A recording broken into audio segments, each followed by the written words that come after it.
5वीं शताब्दी में अर्थात 5th सेंचुरी में रोमन एम्पायर का यानी कि रोमन साम्राज्य का डिक्लाइन हुआ, यानी कि पतन हुआ।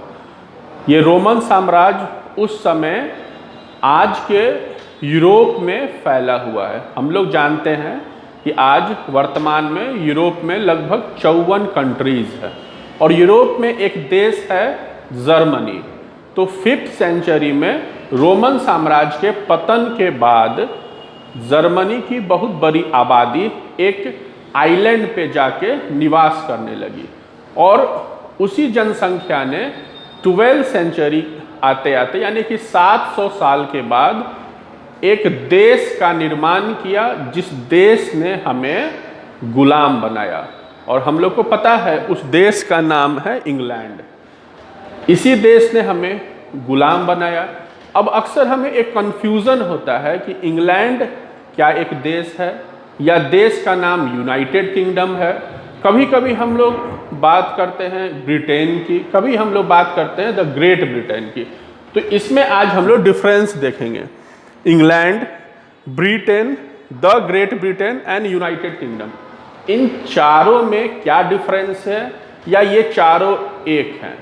तो पहले हम लोग लेक्चर के माध्यम से समझते हैं, उसके बाद मानचित्र यानी कि डायग्राम वगैरह पे जाएंगे। तो सबसे पहले हम लोग जान गए कि 12th सेंचुरी में इंग्लैंड का निर्माण हुआ। उसके बाद समय आगे बढ़ा, 1536 में 1536 में इससे एक देश आके मिला और उसके बाद उसका नाम हुआ ब्रिटेन। यानी कि इंग्लैंड से जब 1536 में वेल्स आके जुड़ गया तो दोनों को एक साथ जब हम लोग प्रयोग करते हैं तो हम लोग बोलते हैं ब्रिटेन। फिर 1707 में एक देश और इन दोनों देशों से जुड़ा, उस देश का नाम था स्कॉटलैंड। जब ये तीनों देश आपस में जुड़े और एक साथ जब हम लोग बोलना शुरू किए तो हम लोग बोले द ग्रेट ब्रिटेन। फिर 1801 में एक आइलैंड है आयरलैंड, वहाँ पे एक देश था आयरलैंड। तो 1801 में आयरलैंड आके इन तीनों देश से जुड़ गया, तो फिर हम लोग उसे सम्मिलित रूप से बोलने लगे 1801 से यूनाइटेड किंगडम यानी कि यूके। फिर 1922 में इसी आयरलैंड में दो भागों में बंटवारा हुआ और उत्तर में एक नया देश बना जिसे हम लोग बोलते हैं नॉर्थ आयरलैंड। और 1922 से इंग्लैंड, वेल्स, स्कॉटलैंड और नॉर्थ आयरलैंड को सम्मिलित रूप से हम लोग यूनाइटेड किंगडम बोलते हैं। अब हम लोग इसको एक मानचित्र के माध्यम से समझते हैं। देखिए, यहाँ पे एक आइलैंड है और यहाँ पे एक आइलैंड है, दोनों के बीच आयरिश सागर है। इस पूरे आइलैंड को द ग्रेट ब्रिटेन कहा जाता है। यहाँ पे एक बड़ा कंट्री है जिसे हम लोग इंग्लैंड बोलते हैं, नंबर 1।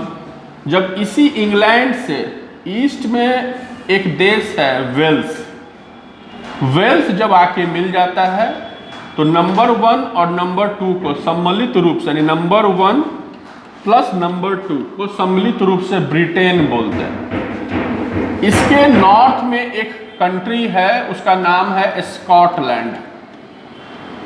जब नंबर 1 और नंबर 2 में नंबर 3 आके मिलता है तो हम लोग बोलते हैं द ग्रेट ब्रिटेन। फिर आयरिश सागर के वेस्ट में एक कंट्री है नॉर्थ आयरलैंड, यहाँ पे एक कंट्री है आयरलैंड। तो ये एक अलग मामला है। तो ये नंबर 4 का जब देश इन तीनों से जुड़ता है तो कहलाता है यूनाइटेड किंगडम।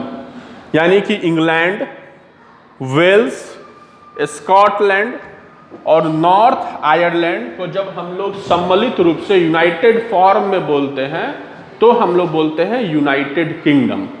अब यहाँ पे एक आइलैंड है और यहाँ पे भी एक आइलैंड है। यूरोप का जो सबसे बड़ा आइलैंड है उसे ही हम लोग बोलते हैं द ग्रेट ब्रिटेन। यानी कि जो द ग्रेट ब्रिटेन है वो कोई एक देश ना होके एक आइलैंड है, और इसी आइलैंड में इंग्लैंड, स्कॉटलैंड और वेल्स स्थित हैं। साथ में यहाँ पे एक आइलैंड है। पहले ये पूरा एक देश हुआ करता था, लेकिन 1922 में बंटवारा हुआ और इसका जो वेस्ट पोर्शन है वो बन गया नॉर्थ आइलैंड। हम लोग जानते हैं कि इंग्लैंड की राजधानी लंदन है और सम्मिलित रूप से पूरे यूनाइटेड किंगडम की भी राजधानी लंदन है। स्कॉटलैंड की राजधानी एडिनबर्ग है। वेल्स की राजधानी कार्डिफ है। आयरलैंड की राजधानी डबलिन है और नॉर्थ आयरलैंड की राजधानी बेलफास्ट है। एक चीज और हम लोग को जानना है, जैसे कि यूनाइटेड किंगडम के जो प्रधानमंत्री हैं बोरिस जॉनसन, तो वो चारों देश के प्रधानमंत्री यानी कि इंग्लैंड, वेल्स, स्कॉटलैंड और नॉर्थ आयरलैंड के प्रधानमंत्री हैं, न कि वो केवल इंग्लैंड या केवल स्कॉटलैंड के प्रधानमंत्री हैं। हम लोग को मालूम है कि वहाँ पे एक लिखित संविधान नहीं है, राजशाही व्यवस्था है और आज एलिजाबेथ द्वितीय वहाँ की महारानी है।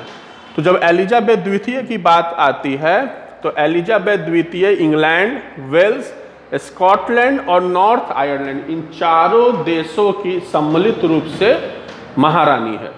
तो जब हमसे पूछा जाए कि यूनाइटेड किंगडम का मतलब क्या होता है, तो यूनाइटेड किंगडम का मतलब होता है 4 देश, इंग्लैंड, वेल्स, स्कॉटलैंड और नॉर्थ आयरलैंड। जब बात होगी कि द ग्रेट ब्रिटेन का, तो ग्रेट ब्रिटेन में स्कॉटलैंड, इंग्लैंड और वेल्स आएंगे।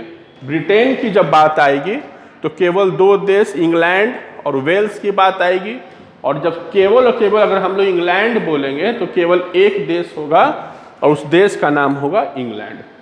तो यहाँ पे ये अंतर है जो हम लोग आज समझे हैं। अगले क्लास में फिर हम लोग मिलेंगे, तब तक के लिए धन्यवाद।